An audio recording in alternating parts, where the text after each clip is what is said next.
It's been about 4 months since I bought my 2026 Yamaha R7. I've put over 1,200 miles on it.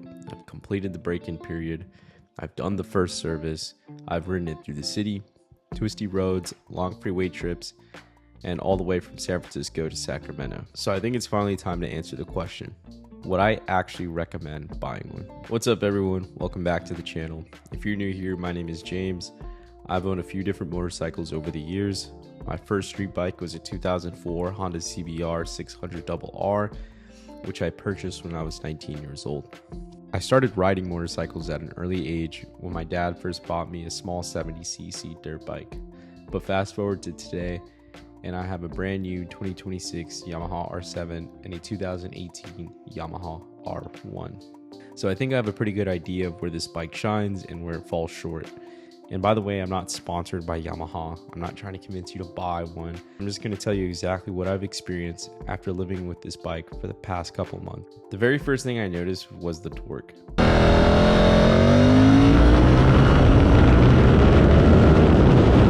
If you've only ridden inline 4 600, you'll feel this bike is completely different. You don't have to rev it to the moon.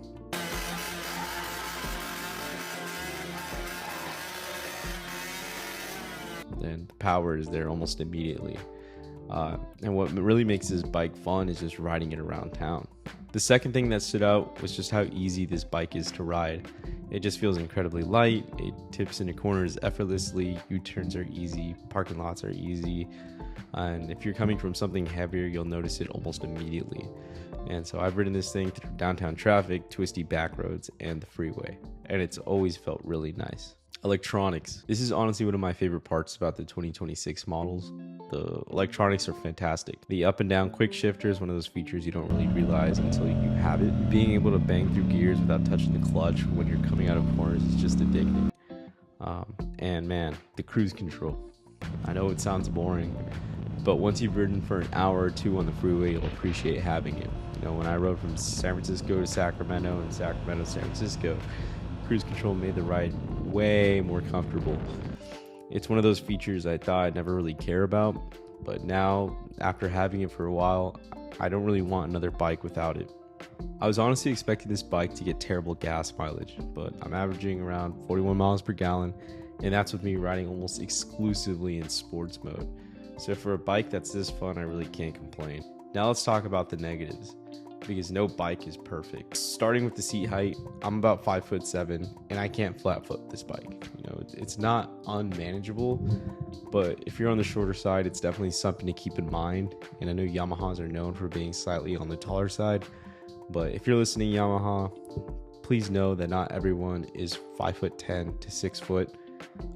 Please take into consideration all the short kings. Blue rim stickers. All right, guys, this is probably one of my biggest pet peeves about this bike, and I don't know what Yamaha was thinking, but the light blue rim stripes, no.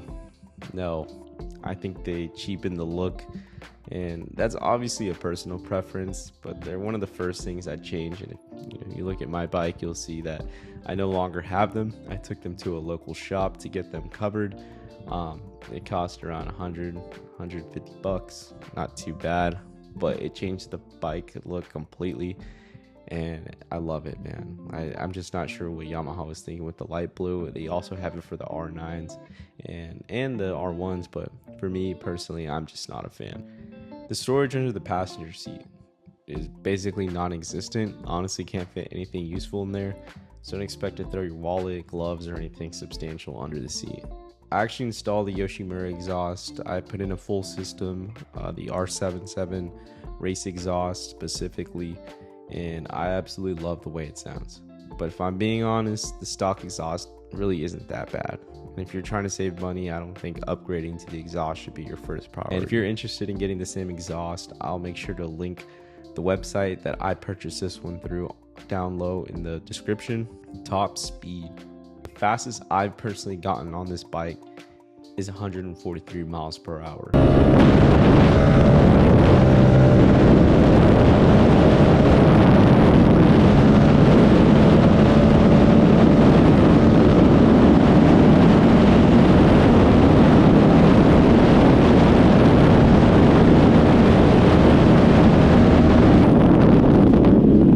has enough speed to get you into, you know, the danger zone. But if you're buying this motorcycle strictly because you want insane top end performance, this probably isn't the bike you're looking for. And 143 miles per hour is being pretty high, because for the longest time I could only get it up to 137. So I think I may have just skipped lunch or dinner that day, which, you know, may have been the reason I was able to get it that fast. So who is this bike for? This is honestly where things get interesting. This is also where I struggle recommending the R7. I wouldn't recommend it to someone who's never ridden a motorcycle, even though it's only around 70 horsepower, because the low end torque comes on quickly. And if your throttle control isn't there yet, it can absolutely catch you off guard. I also don't know if I'd recommend it to someone who's upgrading from a 300. If your goal is simply to go significantly faster, I don't think the R7 is as big of a jump as a lot of people expect. And if you're already riding a 600 or a leader bike, I don't really see a reason to move to an R7. And at that point, I'd probably look at something like an MT-09 or even save up for an R9. So that's honestly my biggest conflict with this motorcycle. It's an awesome bike, but it's also surprisingly difficult for me to recommend. Final thoughts. So, would I buy it again? If I could go back knowing everything I know today, I'd probably buy an R9.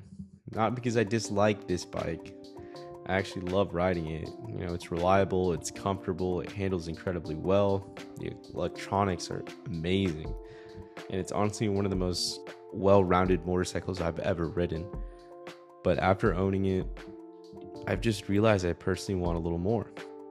But that doesn't make the R7 a bad motorcycle. You know, not even close. I've genuinely enjoyed every mile on it, and I don't regret buying it. I've just learned a lot over the past couple months after riding it. If you have any questions about the 2026 Yamaha R7, drop them down below in the comment section.